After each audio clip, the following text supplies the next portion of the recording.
The screams pierced through the afternoon air like shattered glass. And Marcus Hayes didn't think, he just ran. His worn sneakers pounded against the concrete pathway as he sprinted toward the pond where two small figures flailed in the water, their pink jackets billowing around them like deflating balloons. Parents scattered across the park froze in horror, phones clutched uselessly in their hands. But Marcus was already diving in. The cold water shocked his system, but his arms were already reaching, grabbing, pulling the two terrified girls toward the muddy bank. Their screams turned to gasping sobs as he hauled them to safety, one under each arm, his heart hammering so hard he thought it might crack his ribs. As he collapsed on the grass beside them, soaked and shaking, checking frantically that they were breathing, he had no idea that the woman now running toward them, in designer heels, had once taken everything from him. He had no idea that saving these children would bring him face to face with the ghost who had destroyed his world 5 years ago. Marcus had learned to expect nothing from life, except what he could build with his own 2 hands. 5 years earlier, he'd been a different man, a junior architect at Morrison & Hale, one of the most prestigious firms in Boston, with a beautiful wife named Rachel and dreams, bigger than the skyscrapers he helped design. Then Evelyn Morrison, the founder's daughter and newly appointed CEO, had walked into his life like a perfectly tailored storm. She'd been 28, brilliant and ruthless. During a massive company restructuring, Marcus had made the mistake of questioning one of her proposals in a meeting, politely, professionally backed by data. He'd suggested that cutting the firm's community outreach program to boost short-term profits would damage their reputation long-term. He'd been right. But Evelyn Morrison didn't appreciate being contradicted by someone she considered beneath her. Within 2 weeks, he was fired. But Evelyn hadn't stopped there. She'd somehow gotten word to every major firm in the city that Marcus Hayes was difficult to work with and lacked team spirit. The architecture world was smaller than people realized, and her family name carried weight. Doors slammed in his face. Interviews dried up. His marriage, already strained by long hours and fertility struggles, crumbled under the financial pressure. Rachel left him 6 months later, and Marcus found himself starting over from absolute zero. Now, at 35, he worked 3 jobs, morning shifts at a warehouse, afternoons doing freelance drafting work when he could find it, and evenings as a handyman. He lived in a modest apartment and was raising his 6-year-old daughter, Mia, alone after Rachel had signed away her parental rights 2 years ago, saying she needed to find herself in California. Every penny Marcus earned went to giving Mia the childhood she deserved, even if he couldn't afford to give her much else. The park had become their sanctuary. It was free, it was beautiful, and on Sunday afternoons, it was where Mia could just be a kid. That particular Sunday had started like any other. Mia was on the swings, her laughter floating back to where Marcus sat on a bench, watching her with the kind of fierce love that still sometimes surprised him with its intensity. He was tired, bone deep, soul tired, but her joy made it bearable. That's when he heard the screams. Later, wrapped in the scratchy emergency blanket the paramedics had draped over his shoulders, Marcus watched the 2 girls he'd pulled from the pond.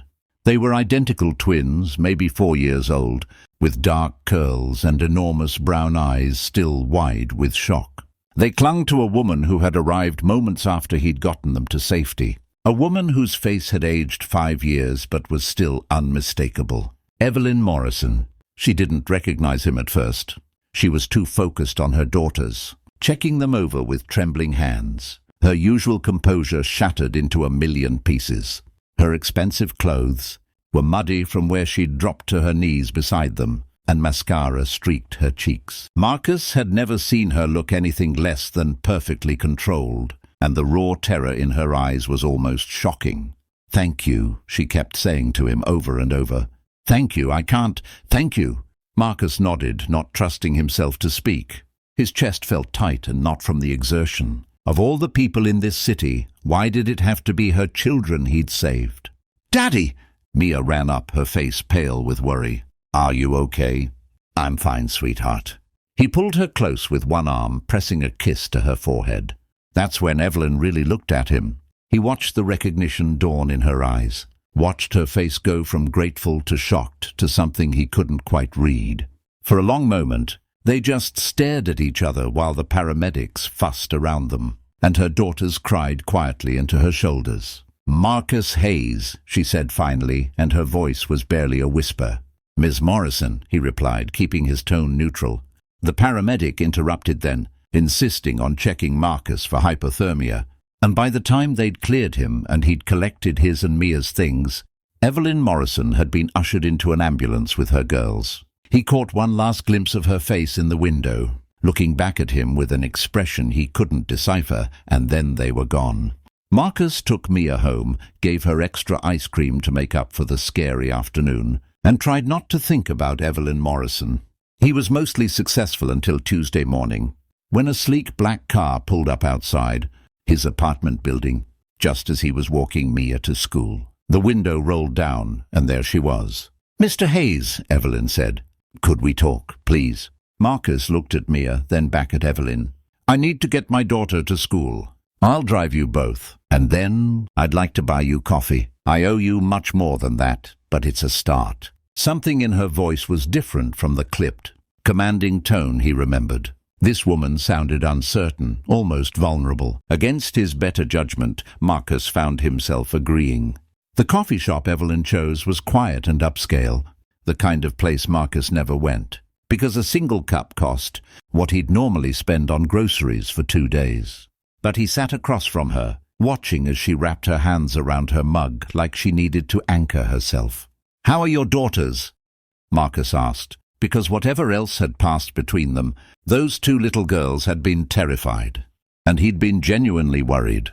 "They're okay," shaken but okay. Evelyn's eyes filled with tears, and she blinked them back quickly. "They were chasing a duck and just went too far. I was on a work call. I was standing 20 feet away on a goddamn work call, and I didn't notice until they were already in the water." Her voice broke. "I froze, Marcus. I completely froze. If you hadn't been there." "But I was," Marcus said quietly. Evelyn nodded, composing herself with visible effort.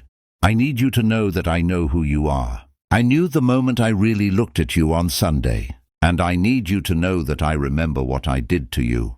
Marcus hadn't expected this. He'd expected deflection, maybe a generous check as thanks, perhaps an awkward conversation where they both pretended the past hadn't happened. He hadn't expected confession. "Why?" The question came out before he could stop it. "Why did you do it?" "I questioned one proposal, Evelyn. I didn't stage a coup." She flinched at the use of her first name. "Because I was young and insecure, and terrified that everyone would think. I only got the CEO position because of my father. Because you were right, and I couldn't handle being wrong. Because I had power and I used it cruelly, without thinking about the fact that you were a real person with a real life." She met his eyes. "There's no excuse. I destroyed your career because my ego was bruised, and I've thought about it more than you know." Marcus sat back, genuinely stunned. "Why should I believe this isn't just guilt talking because I saved your kids?" "You shouldn't," Evelyn said simply. "You have no reason to trust anything I say. But I'm going to tell you anyway. About a year after I fired you, I had the twins. Complicated pregnancy, emergency C-section, scary as hell. And their father, my husband, he left 3 months later. Said he hadn't signed up for the reality of parenthood. Just the Instagram version." She laughed, but there was no humor in it. "Suddenly, I was a single mother trying to run a company, and I kept thinking about you. About how you'd tried to tell me that short-term thinking was dangerous, that relationships and reputation mattered more than quarterly reports. You were right about the community program, by the way. Cutting it cost us 3 major contracts when clients thought we didn't care about social responsibility." "I heard," Marcus said. He had heard through the grapevine, though by then he'd been too busy surviving to feel vindicated. "I reinstated it, and I tried to find you, to apologize and offer you your job back. But you disappeared. Different address, disconnected phone number. I couldn't afford the old place anymore," Marcus said flatly. "And the phone got shut off when I couldn't pay the bill." Evelyn closed her eyes. God, Marcus, I'm so sorry." They sat in silence for a moment. Marcus thought about the last 5 years, the struggle, the humiliation, the nights he'd gone to bed hungry so Mia could eat, the way he'd had to explain to his daughter that Daddy couldn't afford dance classes this year. He thought about Rachel leaving, about rebuilding himself from nothing, about learning to find joy in the small things, because the big things were out of reach. He should hate this woman. Part of him wanted to. But he looked at her now and saw something he recognized. Another single parent, fighting battles nobody else saw, carrying guilt and fear and love in equal measure. He thought about her daughter's faces as he'd pulled them from the water, about the way Evelyn had dropped everything to hold them, work call be damned. "I need to go," Marcus said finally, standing up. "I have a shift at the warehouse in an hour." Evelyn stood too, reaching into her bag. She pulled out a business card and beneath it an envelope. "My direct number, and this is a check, not payment. You can't pay someone for saving your children's lives, but compensation for what I took from you." Marcus looked at the envelope but didn't take it. "I don't want your money, Evelyn. It's not about what you want. It's about what you're owed." She pressed both items into his hand. "Please, let me try to make this right." Marcus walked out without opening the envelope. He made it 3 blocks before curiosity won, and he looked. The check was for $50,000. He stood on the sidewalk staring at more money than he'd seen in 5 years, and felt nothing but tired. That night, after Mia was asleep, Marcus sat at his kitchen table with the check in front of him. $50,000 could change everything. Could pay off his debts, could get Mia into a better school, could give them breathing room for the first time in years. All he had to do was cash it and move on. But something felt wrong about it. This wasn't about the money Evelyn owed him for the job she'd stolen or the career she'd tanked. This was about her daughters, about a split-second decision he'd made because children were drowning, and he was the closest person who could swim. He picked up his phone and dialed the number on her card. She answered on the first ring. "I can't take this," Marcus said. "Not like this." "Marcus, let me finish. I don't want payment for saving your girls. That's not who I am. But you're right that you owe me, not for Sunday, but for 5 years ago. So here's what I want. I want my reputation back. I want you to make it right with every firm you blacklisted me from. I want a letter of recommendation that tells the truth, that I was a good architect who you fired for the wrong reasons. And I want you to donate this $50,000 to the Children's Water Safety Program at the city pool, in your daughters' names." There was a long silence. "Then done all of it." "But Marcus, that's not enough. Please, let me offer you your old position back. Senior architect, full benefits, salary that reflects the 5 years you should have been advancing." Marcus thought about it. God, he thought about it. But something made him hesitate. "I need to think about it. I'm not the same person I was, Evelyn, and I need to make sure I'm doing what's right for my daughter, not just what's easy." "I understand," Evelyn said. "Take all the time you need. The offer stands." Over the next 2 weeks, Evelyn Morrison proved herself in ways Marcus hadn't expected. The letters went out. He started getting calls from firms he hadn't heard from in years, apologizing for misunderstandings and asking if he was available for interviews. His LinkedIn profile, which had been effectively dead, suddenly had recruiters knocking. But more than that, Evelyn kept in touch, not pushily, just present. She sent photos of her daughters at their first swimming lesson, captioned, "Because of you, they get to learn instead of fear." She asked his advice on a community initiative Morrison and Hale was developing. She invited him and Mia to a park playdate with her twins, an afternoon that was awkward at first, but ended with 4 children, covered in ice cream, and 2 adults who could almost remember how to laugh. Marcus found himself seeing Evelyn as a whole person, not just the villain of his story. She was brilliant and driven, yes, but also lonely and struggling, with the weight of single parenthood and corporate responsibility. She read bedtime stories in funny voices and forgot to eat lunch when she was stressed. She was trying, genuinely trying, to be better than she had been. And slowly, carefully, Marcus found himself willing to trust again. Not fully, not yet, but enough to accept her job offer with conditions. A trial period, transparent expectations, and the understanding that if it didn't work for Mia's schedule, he'd walk away with no hard feelings.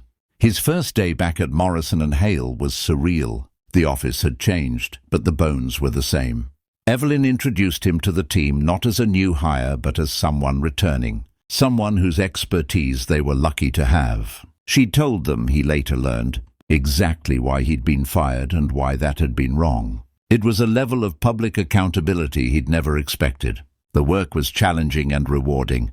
For the first time in years, Marcus was using his education, his passion, his creativity. Mia had better health care. They moved to a safer neighborhood, and he could afford to say yes when she asked for small things. But more than the material changes, something in Marcus's chest unknotted. He could breathe again. 6 months later, on a Sunday afternoon, Marcus found himself back at the same park where everything had changed. But this time, all 4 children were playing together while he and Evelyn sat on a bench, watching them with the hypervigilance all parents develop around water. "Thank you," Evelyn said quietly. "Not just for that day, though that too. Thank you for giving me a chance to be better."